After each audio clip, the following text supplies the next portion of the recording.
Hi everyone, my name is Beth with Flying by the Seed of My Plants, and welcome back to my channel.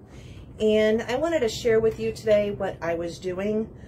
Last year with my garden, I was having a soil issue because, well, my cousin helped me put a fence around my in-ground garden, and we did use, we cemented in the posts. And while we were doing that, a few times that cement got dragged, the powder got dragged along the garden bed. And I tried to get as much as I could out of it.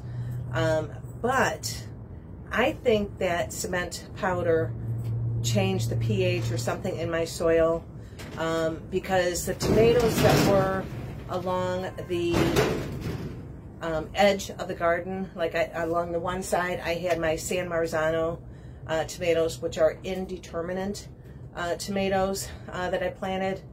And the year before I planted them, and they get up to 6 feet tall. And last year along the fence line, they only got 2 feet tall. I did have several tomatoes on it. It was prolific, but it didn't get, it should have been a lot more than what I had.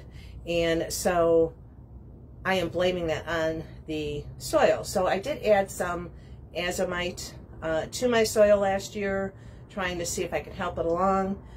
So, you know, this year I definitely want to add back in some nutrients, and also, you know, minerals and things like that to my soil.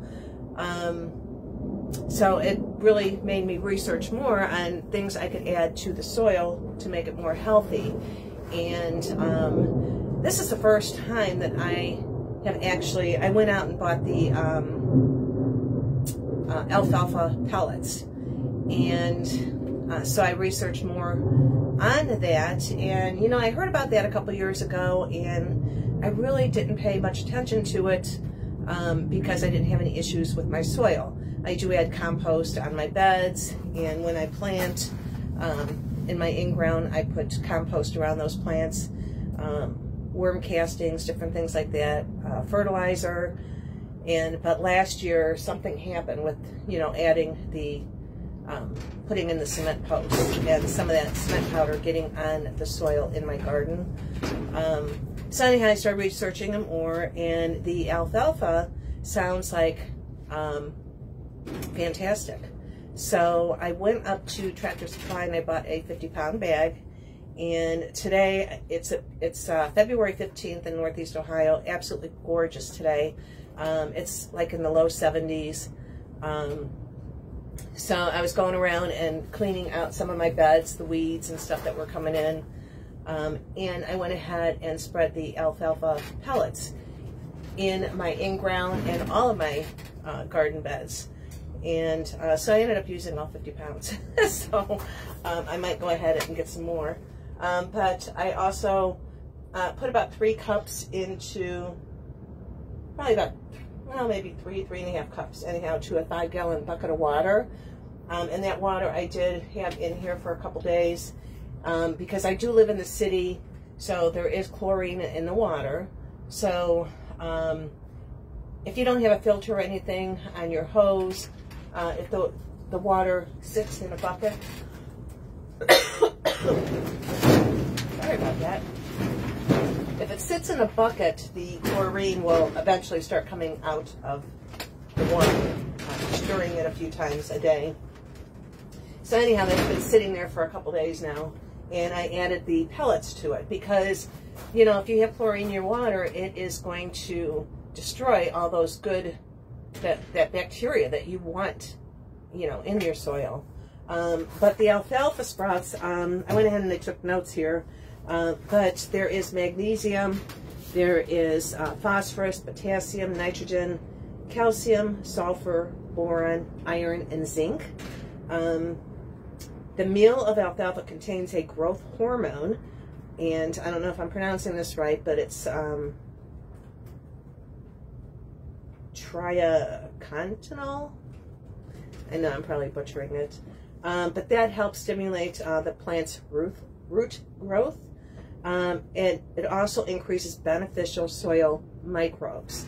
and enhances photosynthesis. So you really want that in your soil. So I think going forward, I'm going to be adding this to my garden probably around this time, depending on how the weather is, or in March.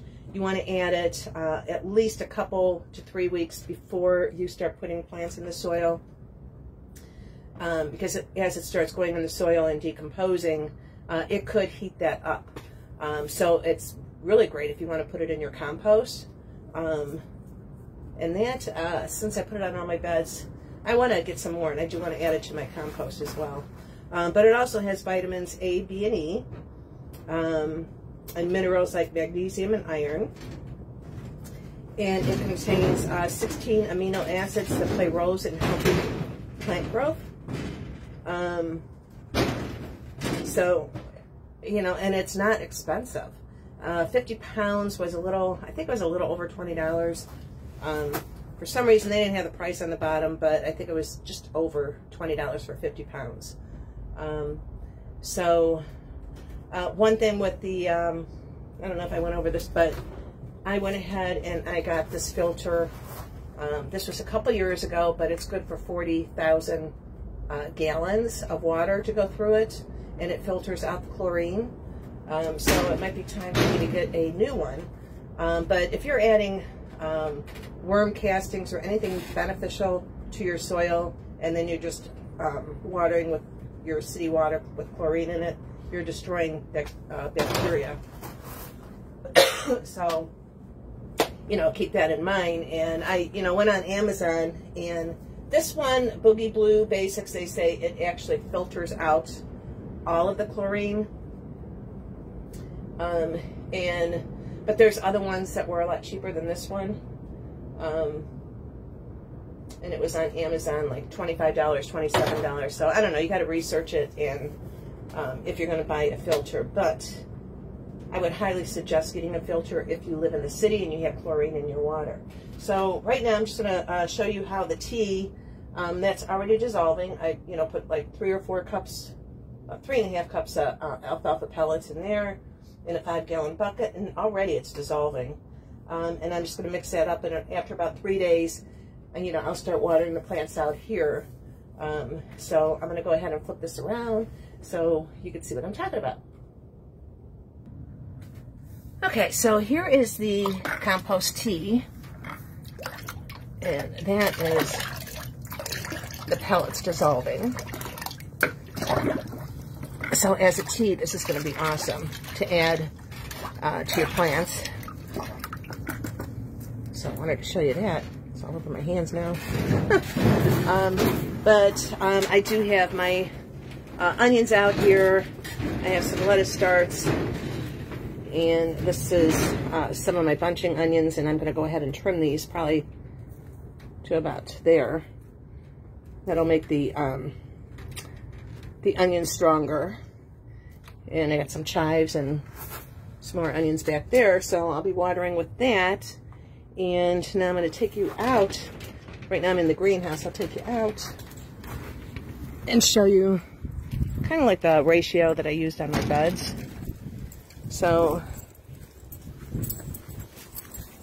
and I do cover with leaves, and some where the leaves blew off, but there's the pellets there. The pellets here. And here I planted my garlic, and the weather has been so mild, it is actually starting to sprout. So hopefully it's going to be okay, because it's going to rain tomorrow, which is one reason why I wanted to put the pellets down now, so the rain will help dissolve it and it'll start working in the garden. But then Friday it's supposed to turn into snow. So these are the raised beds around my greenhouse. Abby. And then over here I put some in. I put it everywhere. This is my butterfly garden.